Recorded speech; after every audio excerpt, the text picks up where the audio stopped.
พระเดชพระคุณหลวงปู่พระเทพโกศลที่ปรึกษาเจ้าคณะภาค7เจ้าอาวาสวัดศรีโสดาพระอารามหลวงตำบลสุเทพอำเภอเมืองจังหวัดเชียงใหม่พระเดชพระคุณหลวงพ่อท่านเจ้าคุณพระเทพปริยัติเจ้าคณะจังหวัดเชียงใหม่เจ้าอาวาสวัด7 ยอดพระอารามหลวงตำบลจางเผือกอำเภอเมืองจังหวัดเชียงใหม่พระมหาเถรานุเถระเจ้าคณะพระสังฆาธิการภิกษุสงฆ์สมณเณรจุตนจุองค์ด้วยความเคารพเจริญสุขเจริญปอนสาธุชนญาติโยมติ่นจองห้องวัดจุหนุ่มเท่าใจยิงก็ขอน้อมต้อนรับทุกท่านเข้าสู่รายการมรดกธรรมกำเมือง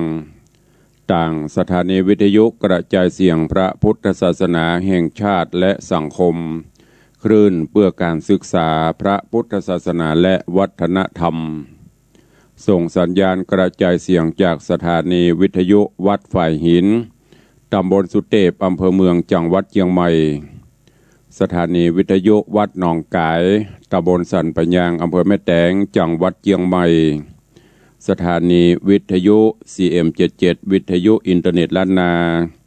สถานีวิทยุพระพุทธศาสนาจังหวัดเชียงรายและสถานีวิทยุคลื่น FM 96 เมกะเฮิรตซ์ตลอดจนวิทยุชุมชนเสียงตามสายห่อกระจายข่าว ตามวัดตามวาตามหมู่บ้านต่างๆพร้อมกันนี้เจริญสุขเจริญปอนญาติโยมที่ได้ติดตามรับชมรับฟังกันอยู่ต่างเฟซบุ๊กเฟซไลฟ์ต่างเว็บไซต์ของวัดวังสิงห์คำของวัดฝ่ายหินของ104ธรรมะคลายเครียดตลอดจนของญาติธรรมญาติโยมที่ได้ติดตามรับชมรับฟังกันอยู่ในเวลานี้แจ้งผ่านไปทางท่านผอ.104เด้อรู้สึกทางคลื่นไลฟ์สดหมุนอยู่วนๆเนอะคงจะเป็นเนตรบัสเทียนหรือว่าเป็นอย่างเมตตาได้ดูแลกำเด้อวิดีโอถ่ายทอดสดมันหมุนอยู่วนๆถ้าอยู่หน้าจอหน้าเครื่องอยู่ก็เมตตาได้พอกวยดูแลให้กำเนอมันเป็นอย่างบุญเนอะมันหมุนอยู่วนๆมันไม่ได้เริ่มถ่ายทอดสด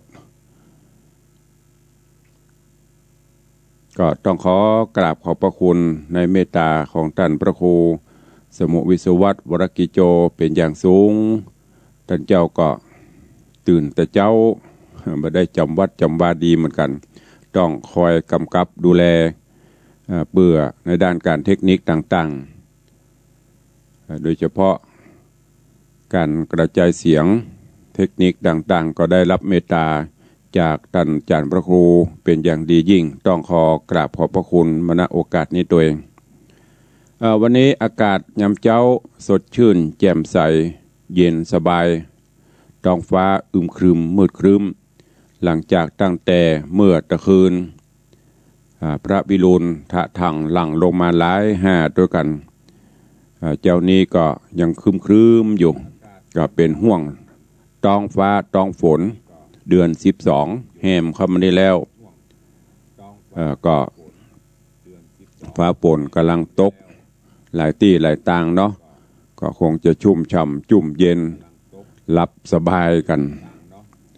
ก็ตะวาก็ได้มีงานที่วัดมีการพิธีถวายการต้อนรับพัดยศพัดวัดพัฒนาตัวอย่างก็เสร็จสิ้นไปกำเดียวใต้รายการก้อยมา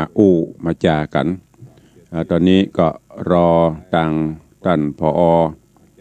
กำลังแก้ไขทางด้านเฟซบุ๊กเฟซไลฟ์กันก็เพื่อบ่ให้เสียเวลาก็จะเทศไปตัวเพราะว่าพี่น้องศรัทธาฟังจากทางสถานีวิทยุกันตัวถ้าเราจะรอทางเฟซบุ๊กไลฟ์เข้าสู่ปกติก็จะเสียเวลาตอนนี้ก็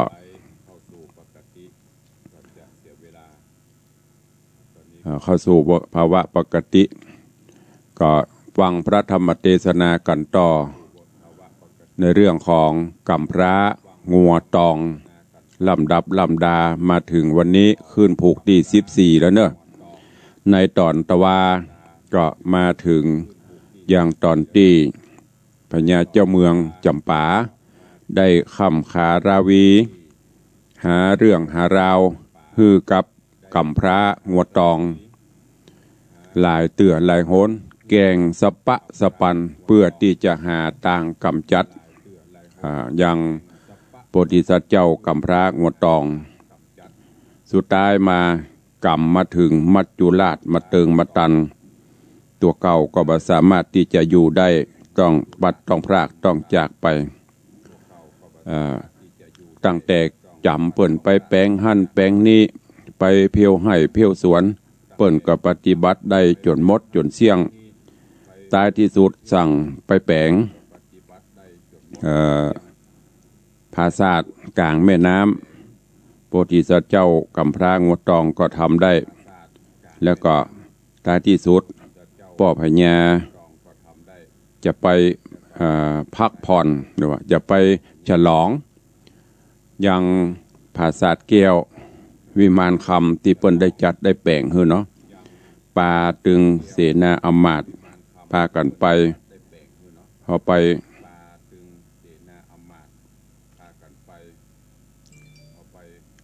พอไปถึงตังที่อยู่ที่แรกแม่พญาใครไปตัวเองก็บ่ฮือไปพอบ่ฮือไป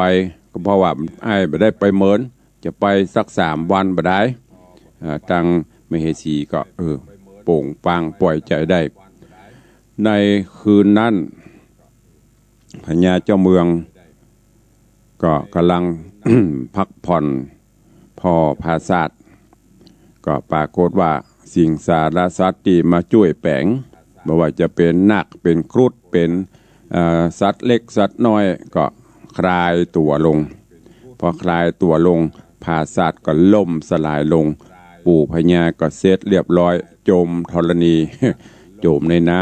ำตอนที่แล้วมาถึงที่นี่อันเนี้ยญาติโยมทั้งหลายให้ทุกข์แก่ท่าน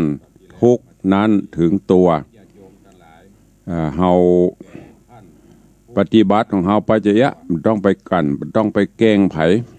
เพราะว่าไปกันไปแกล้งเปิ้นสุดท้ายกรรมเวรนั่นมันไปไหนก็ต้องมาเข้าหาตัวติดหาตัวแหมอันนี้เป็นต้นก็ต้องฝากไว้กับญาติโยมศรัทธานาบุญทั้งหลายเนอะเฮามีแต่ใดก็อยู่กันไปกินกันไปบ่ต้องไปเดือดร้อนไผสร้างบุญสร้างกุศลของเฮาไปเพราะว่ากรรมมาถึงมาเติงมาตันเฮาสร้างกรรมดีนั่นก็จะตอบสนองเฮาได้อยู่ดีมีสุขเฮาสร้างกรรมชั่วก็ตอบสนองเฮาอันนี้เป็นต้นก็ฝากไว้กับทุกท่านตัวเองวันนี้ทางโทรศัพท์ก็มีปัญหาอันหนึ่งดีอันหนึ่งรู้ เป็นไปตามสภาวธรรมเนาะเน็ตไม่อินเทอร์เน็ตไม่มีการเชื่อมอินเทอร์เน็ตจะพอว่าทางในนี้ก็ไม่ได้มันเป็นฟ้าฝนอากาศตัวเพราะว่าเครื่องมือสื่อสารมันมาต่างอากาศ บางวันก็ดีบางวันก็รู้เหมือนอย่างคนเฮานะกันเนาะบางวันก็โอ้สุขบานบันใจม่วนบางวันก็คูนคล้องมองใจเป็นจับแจ๊บเครื่องมือสื่อสารหรือว่าอุปกรณ์เครื่องใจก็เหมือนเดียวกันก็เป็นไปตามสภาวธรรมก็วันนี้ฟังกันต่อก็เดี๋ยวเขาก็มาอู้มาจ่ากันในเรื่องของ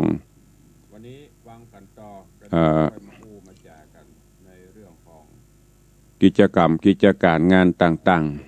ๆที่จ้านิ่มใจเนี่ยมันมือเมาพอตอนนี้รู้สึกว่าอินเทอร์เน็ตมันบ่ค่อยเสถียรตั้งเครื่องมือตั้งโทรศัพท์ตุลุงพอบอกบ่ค่อยนี้เด้อมันกำลังหมุนไอ้ตั้ง Facebook ไลฟ์ดีละข้างตั้งโทรศัพท์ต้องลองปิดแล้วก็เปิดทำไมก็ฟังกันต่อกำพร้างวดตองในผูกที่14ตือมดตือมวลกันมีอยู่18ผูกเนอะ ไก่ค่อนเข้ามาละไก่จะอวสานก็ติดตามฟังแล้วก็เก็บแกะก้อนไก่เอาแก่นเอาสารสาระเอาไปใช้ในการดำเนินชีวิตประจำวันเพื่อที่จะได้นำพาชีวิตเฮาให้ดีขึ้นก็ตักตายตั้งหน้าจอหน้าไมค์ก็เดียวกันเนาะก็ในเจ้าวันนี้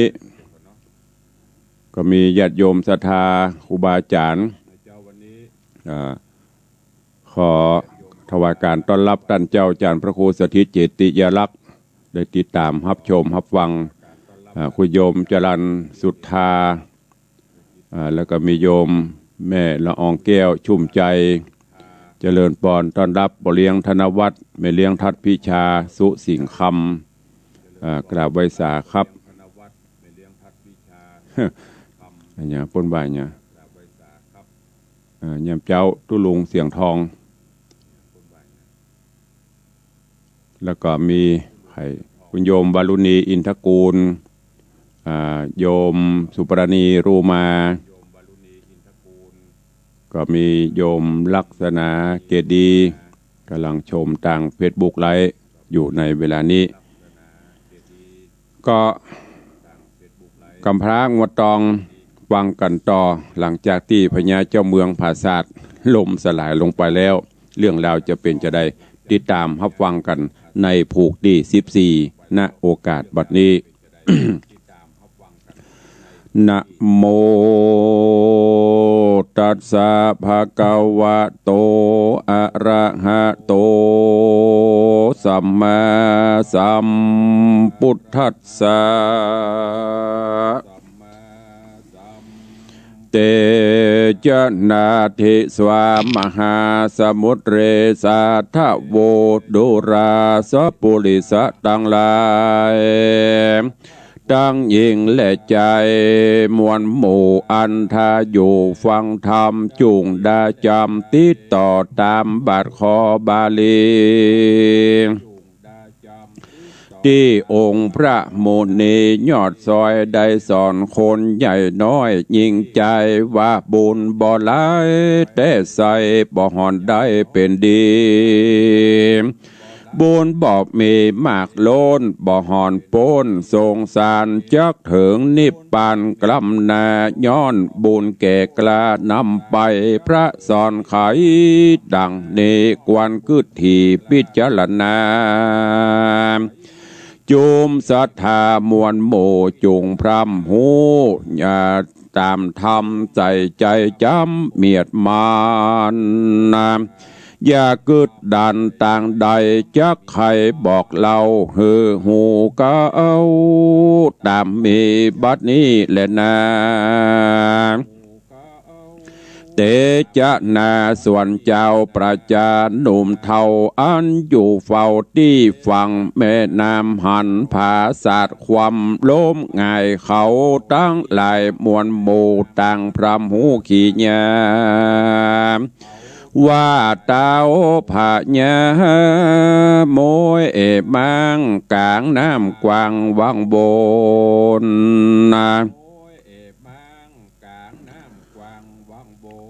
เขาจุคนใหญ่น้อยต่างกล่าวถอยจากกันว่าเต้าหอจันสวกกระใจหยาบจ้าทารนบาปนอนบนตอบใส่จริงตกให้เครื่องขี้ตกอเวจีต่ำตายได้เอาไม้เหลือลายคนยิ่งใจลุ่มฟ้ากันกระตำบาปกระฮึกหนายามมอละนามวยมั่งบาปตนสร้างเอาไว้จักผ่ากดได้เลงหันป่าจิตวันไปสู่ในที่อยู่อบายตกทุกไหลไม่มาดอยู่บ่ขาดคืนวันดังพระธโรงธรรมยอดซอยไขกล่าวถอยอุปมาดังลูกขามวยดังลูกขาต้นไม้เฮาปลูกเยื่อไว้เป็นเยื่อใดไว้เป็นไม้ บ่หอนกลายแต่เล่าดังเฮาหวานเข้าลงดินเอาไว้กินเมื่อนาบอกกลายเป็นแย่รอมคาดังคนนาโลกกว้างมาก่อสร้างตั้งบุญบ่สูญกว่าจ้อยจะยอมติดจ่องหอยเฮาไป ได้สุขใจข้ามเจ้าบ่โศกเศร้าเครื่องกาการมรณะดับจิตจากเมืองโคนยอมเอาตนไปเกิดในจันห้องฟ้าเลิศกะเสมสี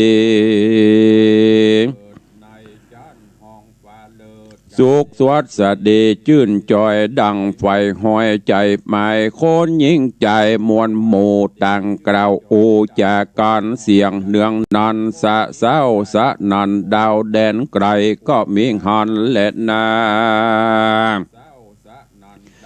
ตาตาในกาดละนันเล่าอำบาดเก้าแก้มเมืองเศษนาเลืองม้วนหมู่กันเข้าหูเป็นหมายว่าเต้าตายมวยมางในภาษาดกว้างหอจันก็ปากันบ่จารีบใบหน้าคืนสู่ยังที่อยู่เบียงใจปากันไปกลมกล่าวบอกแม่เจ้าเตวีและนางสายสะลีหน่อยนาดลูกเต่าราดผ่าปาลาว่าบ้านนี้นาต้านเต้าตนภาพเด้าหอจันได้ดับขันมวยมั่งที่น้ำกวางนาตีนางเตวีแม่เจ้าและนางนอนเนาราชธิดาฟังกำจาโอกาสแห่งอำมาตย์ตั้งหลายเสนาดนายใหญ่น้อยได้ตามก้อยมองผ่านตุกมาปานเอาไม้ริร่ำให้ไปมาว่าโอยนอกำสั่งจาหาดห้าวบาปาเอาเต้าวำไวสังมาตายละยังโดยหม้อเกยอยู่ต่อจอมกันเกยอยู่ต่อจอมกันนะนางมาตายละไปยังอันฟังกำจันเกยลิล่ำจาใจนั้นนาไม่ขี่มองมาตะน้ำตาหนองย่อยหยาดให้ฟาดไปมาตีนั้นนาปุโรหิตาอำมาตย์โพชลาดกองธรรมมาไขกำกล่าวถอยซึ่งนางนาดน้อยยอดซอยเตวี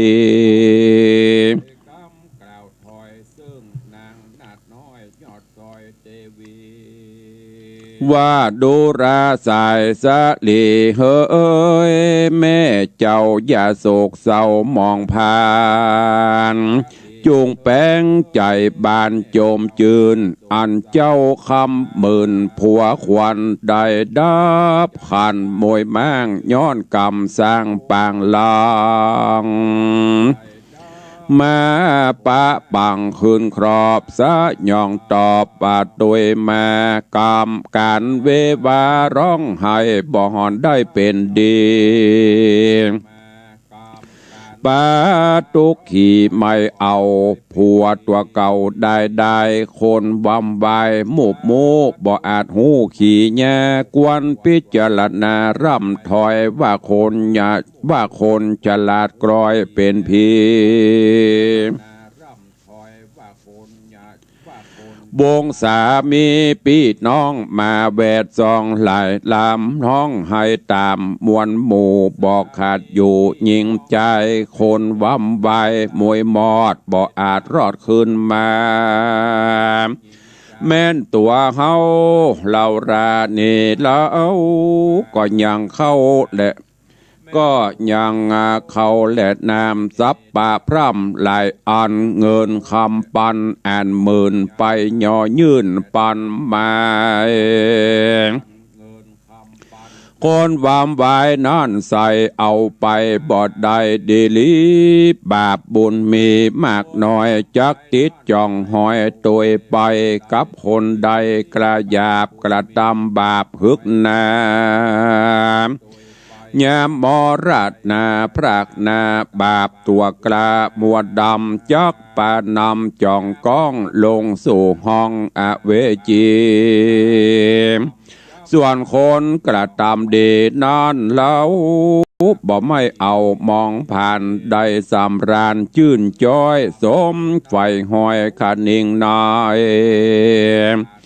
แย้มตายไปนั่นใส่บุญสร้างไว้กับตนจักบันดลไปเกิดในห้องฟ้าเลิศกะเสมสี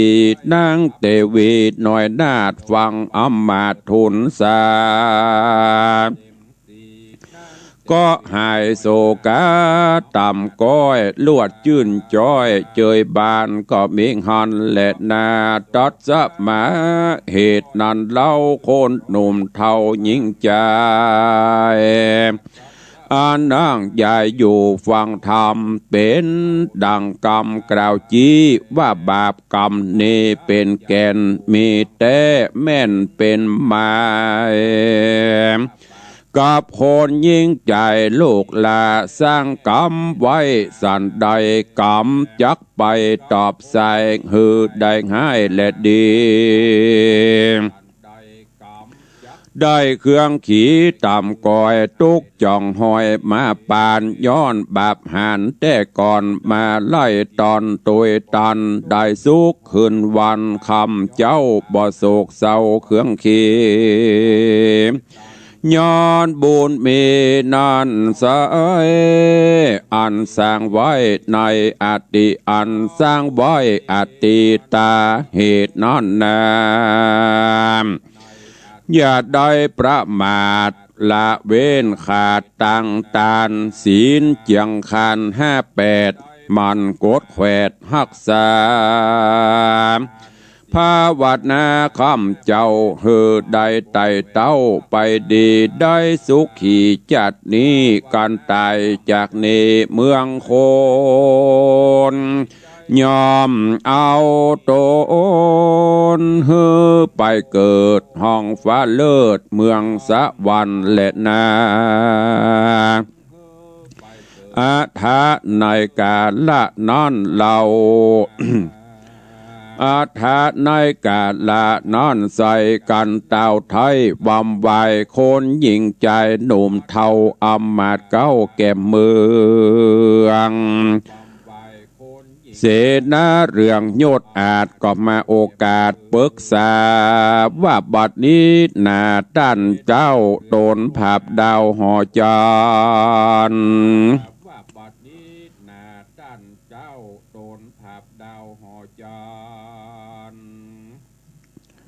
โดนภาพดาวหอจันได้ดับขันมวยมั่งจากโลกกว้างละเมืองกวางมองขีเจ้าปุรีใหญ่น้อยต่างต่ำก้อยมองผ่านกรรมโบราณแต่ไทยใครกล่าวไว้ตามมีว่าหลวงเพิ่งดีหลายแหล่บ่มีแน่กันคนฝูงคนหันบ่ไว้ย่อมปาดได้เอาไป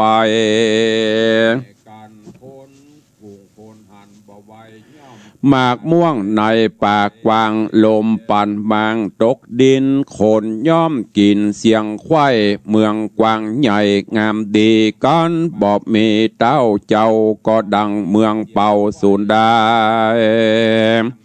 คนยิ่งใจโลกไตเกิดมาได้หนึ่งชาติปล่อยว่าขาดตังบุญตานว่าสูนเป่าวางเหตุบ่ได้สร้างตั้งดีปล่อยเสียตีชาติเกิดเอากำเนิดเป็นคนยักได้ทารนต่ำก้อยตุกจ่องหอยปลายโลน เหตุบอบมีกุลสักหยาดย้อนประมาทลาสาบัดนี้นาเต้าเจ้าผู้เป็นเก้าปุรีตายละหนีมวยมั่งละเมืองกว้างมองได้คนยิงใจน้อยใหญ่ตุกมาเอาไม้เครื่องขี่ย้อนบ่มีเต้าเจ้าปกห่มเกลาบางไผ่เนี้ยสันใดนั่นใส่เฮือเจ้าไพร่ไตเจ้าเมืองอันขี่เครื่องตำก้อยได้จืนจ้อยเจยบานสุขสามรานคำเจ้าเป็นดังเก่านั่นแม่นั่นจาอาทาในกาละนั้นเล่ายังมีอำมาตย์เก่าผู้ฉลาดมาโอกาสปันหมายว่าดูราด้านต่างลายเฮ้ยมวลหมู่ดังเฮาหูมานี่นาว่าแต่ก่อนกี้โบราณก้อนตนผู้บานเจ้าจ้างได้มวยมั่งดับขันก็ป้ากันตกแต่งยังเครื่องปิมแป้งใส่สีคือปุษรสดีพองเพวเอามาเกี้ยวกวนอามสีขาวงามสะอาดเตรียมรถราดจอนไปแล้วจะขายบอกกล่าวยังต้านเต้าอินพรหมพญายมยศอาจและนางน้อยนาถเทวดาว่าขอได้มาเล็งพอยังผู้เป็นนอทะโรงญาณ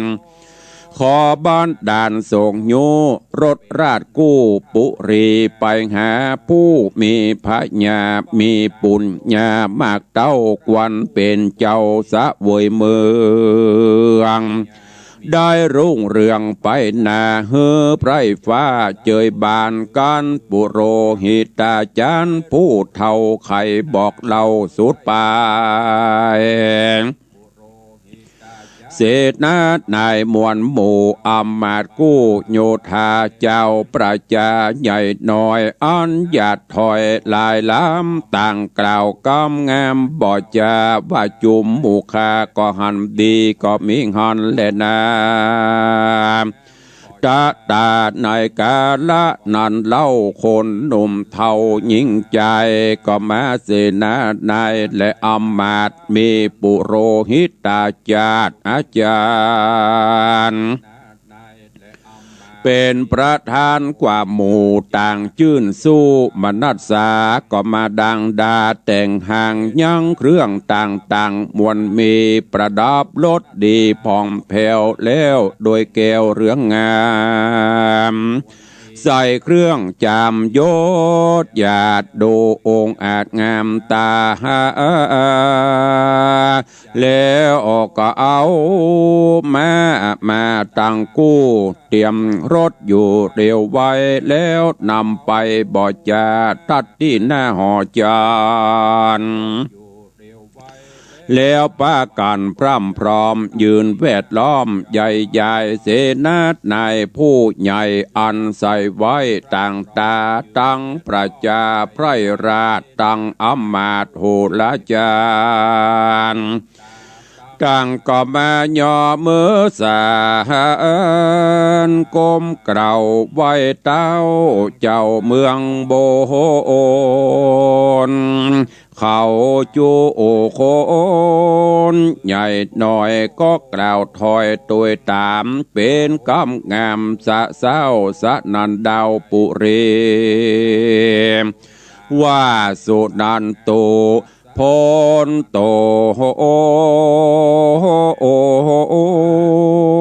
เทวะสังขโยโดกาลาเตบเต้าบอกว่าอยู่ด่านดาวนอแดนได้ขอฟังกำไขร่ำถอยอันข้าน้อยไข่จาบ้านนี้นาเมืองกวางแดนตาตั้งกาสีต ดาวปุรียศอาจได้กรอยกลาดเมืองมอนละเมืองนครกว้างใหญ่จุมไพรไตยิงใจต่างมองได้ไม่เอาย้อนบ่มีเจ้าแน่กันขอประกันหับหูว่าการเผาผู้มีบุญอันตะรงกุลเลิศแล้วกวนนั่งเต้นเกี่ยวหอคำขอได้นำรถราชอันองค์อาจเจียงคานจากสถานที่อยู่ไปฮอดสู่จูดนุนผู้มีบุญพาเสดเพื่อให้เกิดเจยบานการปุโรหิตาจารย์กล่าวแล้วก็ปล่อยโลดเกลียวเร็วไวแล่นโปโลดแล่นไปจะใจแวดผาศาสตร์ใหญ่สามโหนแวดเวียนบนบ่อจาแล้วเฉพาะนากลาพรากออกไปจากเวียงใจลัดดงไพรไปสู่ยังที่อยู่นอมุนีก็มีหันและนาเนติตังขีญาสั่งวันนาวิเศษจากห้องเหตุธรรมเทศนากำพระหัวตองผูกทวนที่14ก็บังโกมสมเรศสเดช ก็ฟังกันจบไปแห่มหนึ่งผูกในกำพระหัวตองลำดับทลัดทลองมาถึงยังผูกทวนที่14จบปริปุณนังไปในตอนนี้บ้านเมืองจำปาก็ขาดผู้นำไปโดยเต้าพญากาสีที่ได้ค้ำขาราวียังโพธิสัตว์เจ้ากำพระงัวตองกำมาสนองตอบใส่ตกหอกหายลงอเวจีไปเจ้าบ้านเจ้าเมืองก็อยู่ในภาวะการโศกเศร้าเหงาหมองก็เพราะว่าเจ้าบ้านเจ้าเมืองบ่มี ก็มาบอกคือแม่พญาจากนั้นก็ป้ากันส่งสการตานขาบพญาเจ้าเมืองแล้วก็อำมาตย์ทั้งหลายก็บอกว่าโอ้บ่ต้องไปให้หอนบอนตุกอย่างเน้อเพราะคนเฮานั่นเกิดมาแล้วก็ต้องตายเหมือนกันหมดมีภัยที่จะรอดพ้นถึงความตายนี้ไปได้ทุกคนจะต้องประสบพบปะเหมือนกันหมดจากนั้นก็มาคิดถึงว่า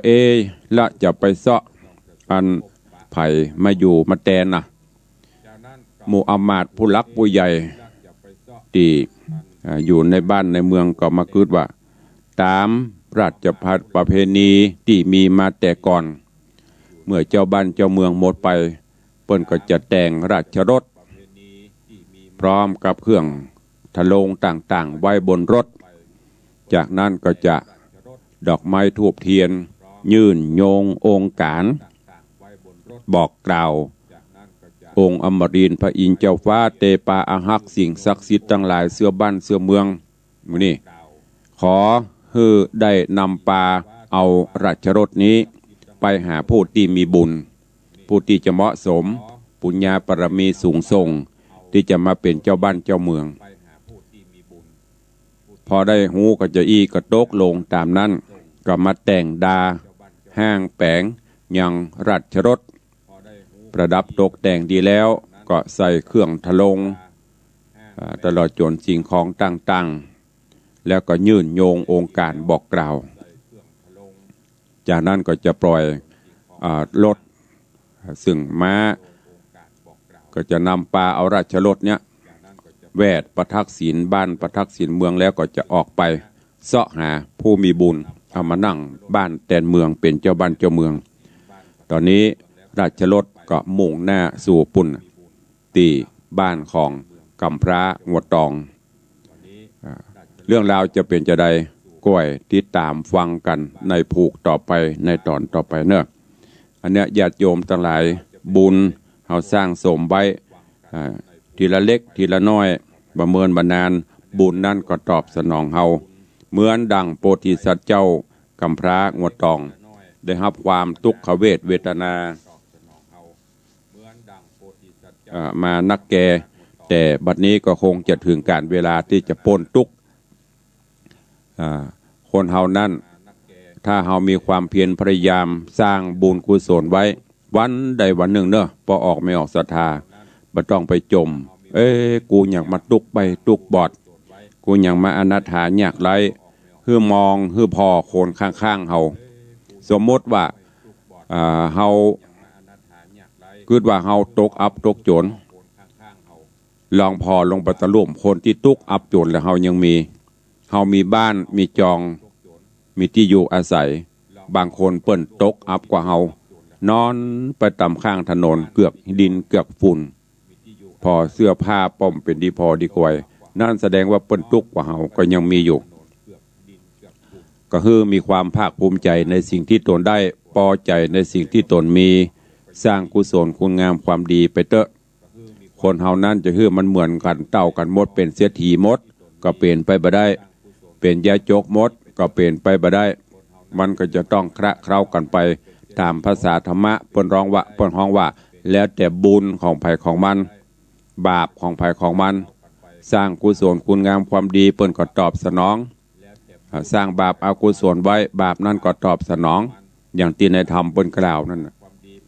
ทำอันใดไว้อันนั้นก็ต้องเป็นของเฮาได้ตอบสนองปลูกข้าวก็กลายเป็นข้าวปลูกบกเตดก็เป็นบกเตดปลูกถั่วปลูกงาก็เป็นถั่วเป็นงาไม่ใช่ว่าปลูกอันงาแล้วกลายเป็นข้าว ไม่ใช่ปลูกบัดเต้าแล้วกลายเป็นอันบัดตื่นบัดหาก็ไม่ใช่ปลูกอันใดก็เป็นนั้นเหมือนยาวสร้างกรรมสร้างเวรกรรมใดเขาสร้างไว้กรรมนั้นมันก็ตอบสนองสร้างบุญกุศลบุญกุศลก็ตอบสนองดังนั้นในยุคภาวะเช่นนี้เนอะไม่ต้องไปเครียดไม่ต้องไปอย่างมันปล่อยวางแบกนักก็นักปล่อยวางไปตามสภาวะธรรมอย่างที่เคยบอกที่ครูบาอาจารย์ที่พระพุทธเจ้าได้กล่าวไว้อะไรจะเกิดมันก็เกิดอะไรจะดับมันก็ดับแต่เราก็ต้องสร้างคุณงามความดีไว้เพื่อให้นักจะได้เป็นเบาไปฝากไว้กับญาติโยมทั้งหลายในวันนี้เนอะก็คอยติดตามฟังกันไปในผูก15 16 17 18ก็จะอวสานลงวันนี้ก็ตักตายพี่น้องตั้งหน้าจอหน้าไมค์ก่อนเนาะในตอนนี้ก็มีติดต่อมาก็ขอถวายการต้อนรับท่านเจ้าธรรมรัตโตภิกขุวัดตะตุ่มเนอะไวสาเพิ่นบอกไวสาจากหลังวัดงาม จะได้พัฒนาวัดพัฒนาคนก็กราบขอบพระคุณอาจารย์เนอะก็เป็นกำลังใจตัวเองวัดตะตุ่มวัดตะตุ่มเพื่อก็กำลังแปลง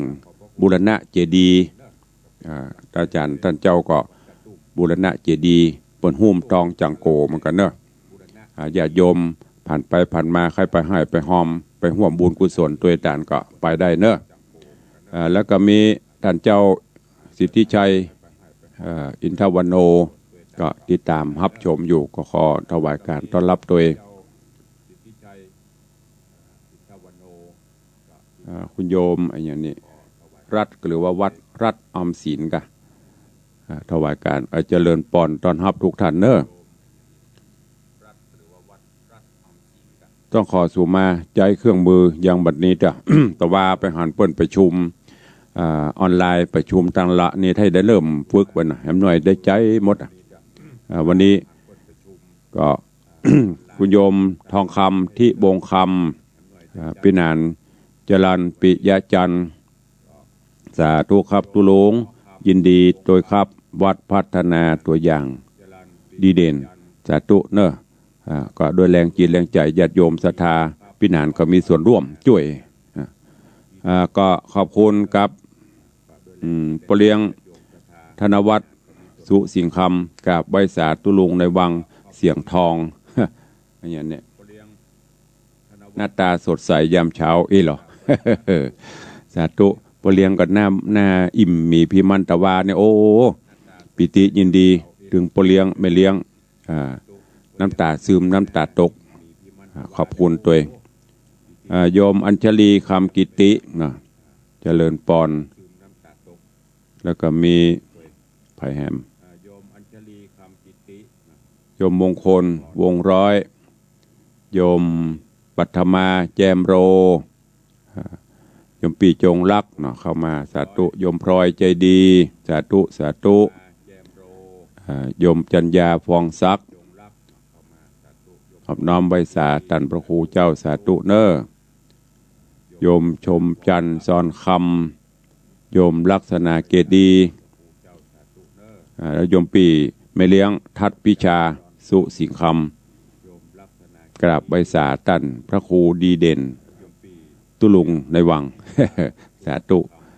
โยมสุปรณีรูมาเข้ามาติดตามรับชมรับฟังกันเนอะก็ขอกราบขอบพระคุณและอนุโมทนาบุญ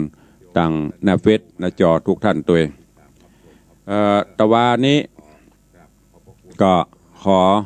อนุโมทนากับสาธุชนญาติโยมได้มาก็ดีไม่ได้มาก็เป็นอย่างที่ได้แสดงความชื่นชมยินดีกันตั้งหน้าเฟซหน้าจอโอ้ตะวันนี้วันก่อนมาเลยติตุลุงได้ลงเฟซไปมีญาติโยมเข้ามาคอมเมนต์200-300 กว่าสายก็ตลอดจนครูบาอาจารย์ท่านเจ้าตัวขอกราบขอบพระคุณและอนุโมทนาเด้อที่เป็นกำลังใจถึงแม้นมาเป็นปัจจัยอย่างเป็นกล้ากำอวยปอนกำอู้กำจ่าอีกก็ชื่นอกชื่นใจแล้วก็ในส่วนของท่านที่ได้มีโอกาสมาร่วมตวาซึ่งเป็นพิธีการฮับพัดวัดพัฒนาตัวอย่างที่มีผลงานดีเด่นอันเป็นรางวัลแห่งความภาคภูมิใจเป็นเกียรติยศของวัดของวาของทุเจ้าพนายและที่สำคัญมอบเป็นของขวัญคือกับสาธุชนญาติโยมผู้มีส่วนร่วมสนับสนุนมาโดยตลอดในการพัฒนาวัดก็ดีกิจการงานต่างๆเป็นกำลังใจถึงกันและกันจนกระทั่งวัดได้รับรางวัลทุเจ้าได้รับรางวัลอันเป็นเกียรติยิ่งนี้จากเจ้าประคุณสมเด็จพระอริยวงศาคตยานสมเด็จพระสังฆราชทรงพอพระทัยมอบพัดวัดพัฒนาตัวอย่างดีเด่นแล้วก็โล่ประกาศเกียรติคุณตลอดจนถุงย่ามแต่ว่าได้มีพิธีมอบโดยพระเดชพระคุณหลวงพ่อท่านเจ้าคุณพระเทพปริยัติหลวงพ่อเจ้าคณะจังหวัดเชียงใหม่แล้วก็พระสงฆ์ทั่วทั้งสังฆมณฑลจังหวัดเชียงใหม่20 กว่าอำเภอหลวงพ่อเจ้าคณะอำเภอเพิ่นมีการประชุมต่างออนไลน์ก็ได้ชยมงคลสวดชยมงคลคาถาอำนวยอวยพรให้ตัวเองนับว่าเป็นเกียรติประวัติกับวัดกับวากับสถานสูงยิ่งเนอะก็ต้องขอกราบขอบพระคุณในเมตตาบารมีของพระมหาเถระครูบาอาจารย์หลังจากที่พระเดชพระคุณหลวงพ่อได้มอบพัดนอบย่ามมอบโล่แล้วตะวันนี้มีอยู่ที่เข้ารับมี2 วัด 3 วัดก็มีวัดไซมูลเมืองได้รับเป็นอุทยานการศึกษาซึ่งกำลังเป็นสเต็ปแรกแล้วก็วัดอย่างก็สันปุเลยสลีเวียงแก้วดอยสะเก็ดเขารับจากนั้นก็แยกไปวัดไผ่วัดมันที่วัดวังสิงคำก็มีพิธีจัดต้อนรับปอประมาณเหมาะควรในตามสภาวะการโรคระบาดมาถึงก็ตั้งขบวนแห่มีจังฟ้อนเล็บแห่เจิญเอาพัดเอาเครื่องโล่ต่างๆอันเป็นเกียรติประวัติเข้าสู่ร่มอาราม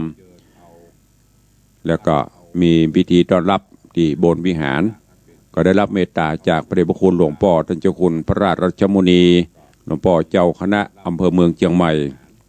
เมตตาเดินทางมาเป็นกำลังใจกับผู้ใต้บังคับบัญชามาเป็นกำลังใจที่วัดร่วมกับคณะสงฆ์ในตำบลประแดดทุกวัดได้มาร่วมเจริญชยมงคลคาถาเป็นมังคละมงคลในส่วนของทางราชการก็มีทางท่านนายกรุ่งปรีชาปั่นแก้วนายกเทศมนตรีตำบลประแดดร่วมกับรองนายกประธานสภาสมาชิกสภาเทศบาลถึง2 เขตผู้บริหารมาร่วม ฝ่ายท้องถิ่นก็มีทางปหลวงบ้านถึง2 หมู่บ้านผู้ช่วยมีปหลวงสมพงษ์วงฤทธิ์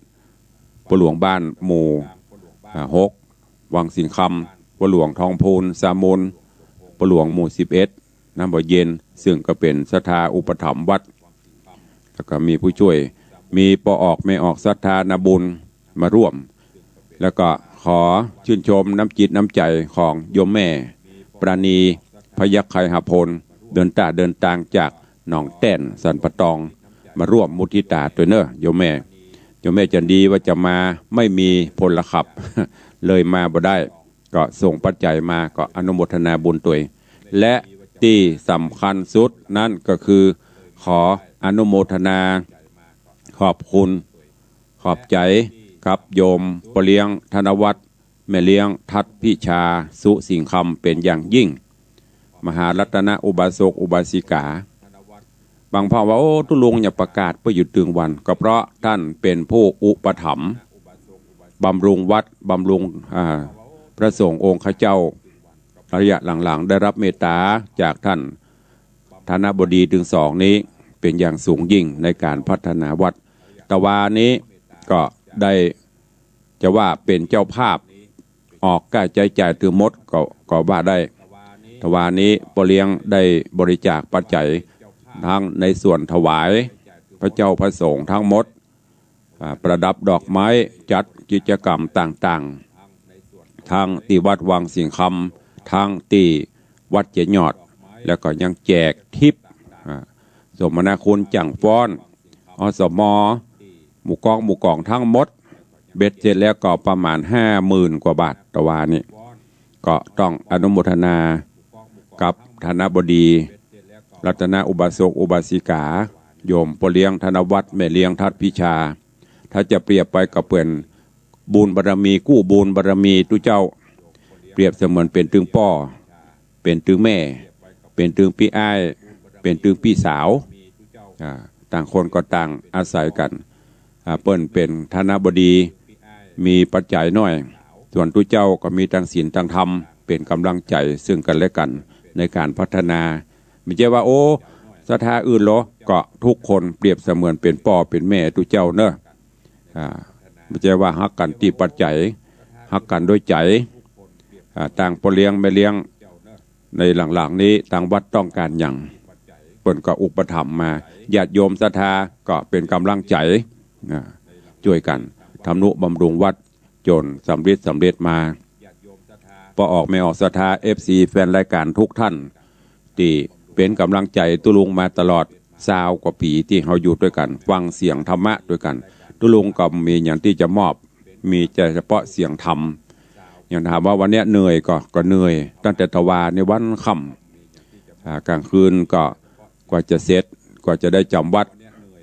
ก็ดึกดึงกึ่งคืนอยู่เจ้านี้ก็นึกถึงบุญถึงกุลอันล้ำค่าที่ปออกไม่ออกศรัทธามีก็ต้องมาเสียงธรรมเนี่ยเป็นรางวัลเป็นกำลังใจเนอะเป็นสิ่งตอบแทนบ่มีปัจจัยอื่นใดที่จะมาตอบมาแทนญาติโยมก็ฝากวัดฝากวาฝากตนฝากตัวกับทุกท่านตัวเองคือกำลังใจซึ่งกันและกันต่อไปตอนนี้ไปก็ตั้งหน้าใหม่เนาะเพื่อญาติโยมใครอู้ใครจ๋ากับตุลุงก็จะได้อู้จ๋ากันไปแต่ก่อนอื่นก็ขอย้ำแห่งคำเนอะงานกิจกรรมงานบุญสายบุญเฮาที่จะมีต่อไปก็คืองานกฐินก็จะมีขึ้นในวันที่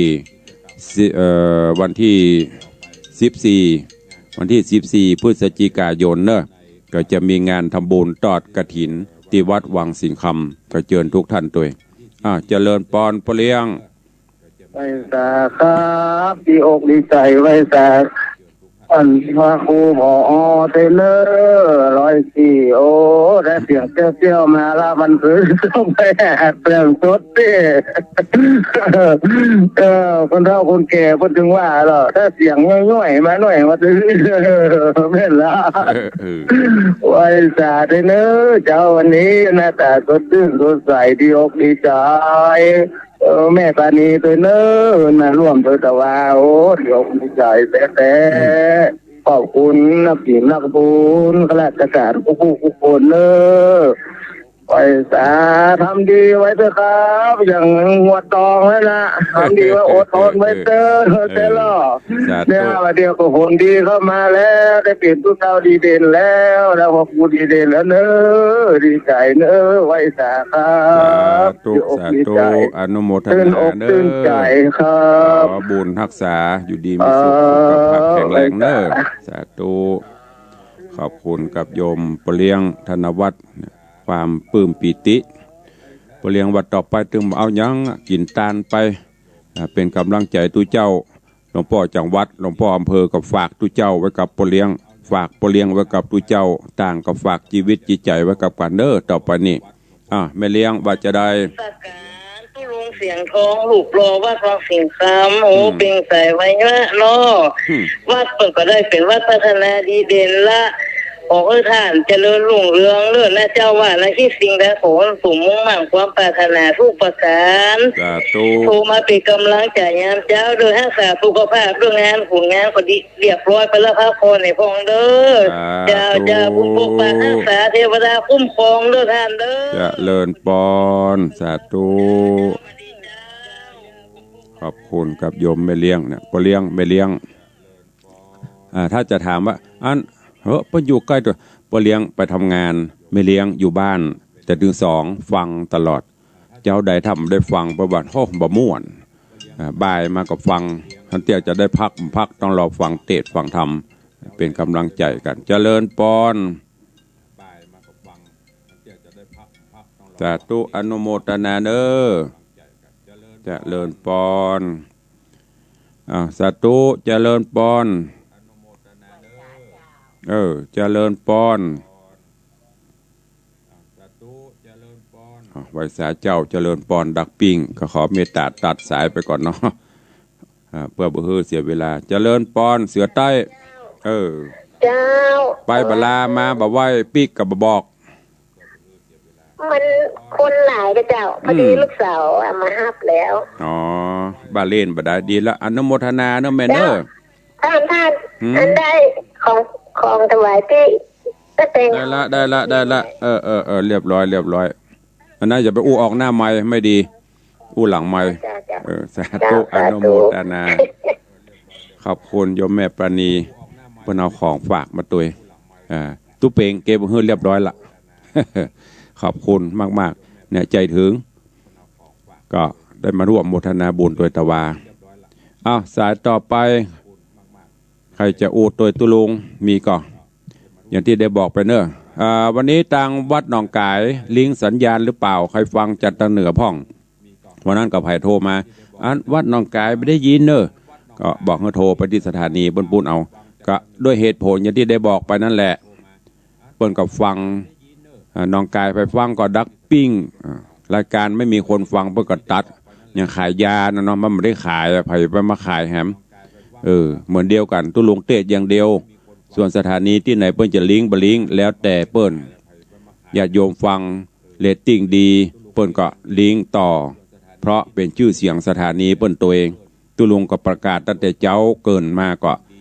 สถานีวิทยุนั้นก็ประกาศชื่อสถานีเปิ้นก่อนเจ้าจุโลเข้ามาก็นะโม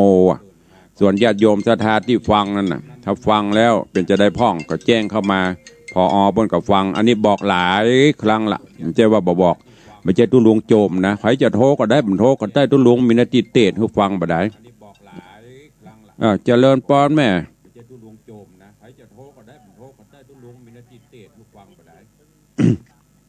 สาธุมันใช่ว่าคือฐานนี้ว่าคือคนฟัง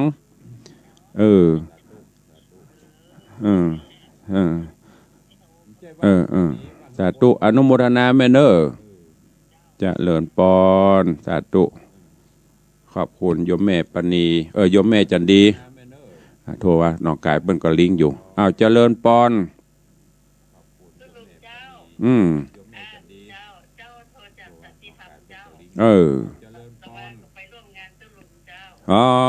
สุมาตะเนอะมันได้ตักได้ตายได้ปะเจ้า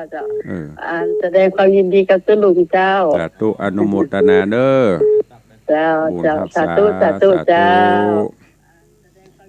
สายต่อไปวันนี้คงจะได้ทดเวลาบาดเจ็บ อว่ามันเป็นอย่างต่อไปได้ อ้าวเจริญปอน แกนมัสการเจ้าตุลงฟังอยู่เนอะ ฟังจากทานนี้ไหน104อ่ะ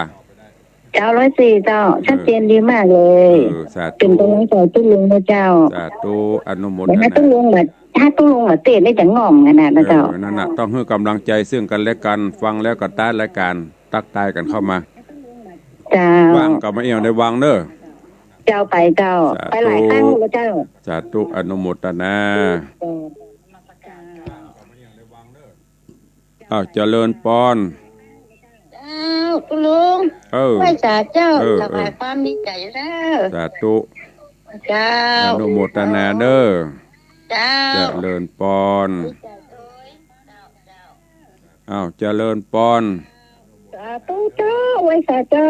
ฟังอยู่นะเจ้า อนุโมทนาแม่ครูเด้อ นะเจ้าขอร่วมแสดงมุทิตาจิตดีๆตัวนะเจ้า สาธุอนุโมทนาแม่ครูก็มีส่วนน่ะได้รับรางวัลช่วยกันคนน้อย โอ้เป็นบุญน้องสาธุเจ้า สาธุเอาแล้วเนาะเวลาใกล้จะหมดละเดี๋ยวจะไปลำของเปิ้นละตอนนี้พอเปิ้นเผื่อให้หน่อยตอนนี้ก็7 โมงกว่าละก็ที่ได้บอกไปนี้มันจะจมเพื่อสถานีเนอะมันจะเดือดสถานีก็คือสถานีเปิ้นลิงก์แต่ว่าเฮาผู้ฟังอย่างที่ตุลุงบอกเนี่ยฟังแล้วก็โทรไปเปิ้นก็จะได้รู้ว่าอ๋อคลื่นของเปิ้นไปเป็นจะได้พ่องอันนี้มันนี้มีหลายก็อนุโมทนาบุญขอบคุณตัวเอาแล้วเนาะเวลาหมดเวลาก่อนจากไปอนุโมทนากับแม่อุ้ยมอนจันคำแสงบุญเนอะโยมแม่อุ้ยมอนร่วมโมทนากฐินตัว300 บาทกฐินเบื้องต้นตอนนี้ก็มี2 ต้นใหญ่ของปเลี้ยงธนวัฒน์แม่เลี้ยงทัดพิชาสุสิงคำ120,000 บาทแล้วก็มีโยมปออาจารย์บุญมาแม่ตุนแก้วทาคำแปงเนื่องร่วมพระบุญต้นใหญ่1 ต้น120,000 บาทก็อนุโมทนาบุญตัวเนอะวันที่14 พฤศจิกายนร่วมบุญกฐินสายบุญครั้งต่อไปวันนี้ขอนำรายการจากทุกท่านไปก่อนเนอะลาทางจากต่างหน้าจอ Facebook ทุกท่านและจากต่างสถานีวิทยุทุกคนทุกท่านตัวปะกันใหม่วันต่อไปเนอะขอความสุขสวัสดีจุงบังเกิดมีกับปออกไม่ออกศรัทธาครูบาอาจารย์ท่านเจ้าจุตนจุองค์จุผู้จุโคนเนอขอให้ทุกท่านดำเนินกิจการใดวันนี้สำเร็จผลไปด้วยดีเจริญไปด้วยจตุรพิทธพรชัยอันมีอายุวันนะสุขะพละเหมือนกันทุกตนทุกองค์ทุกท่านทุกคนเนออายุวันโนสุขัง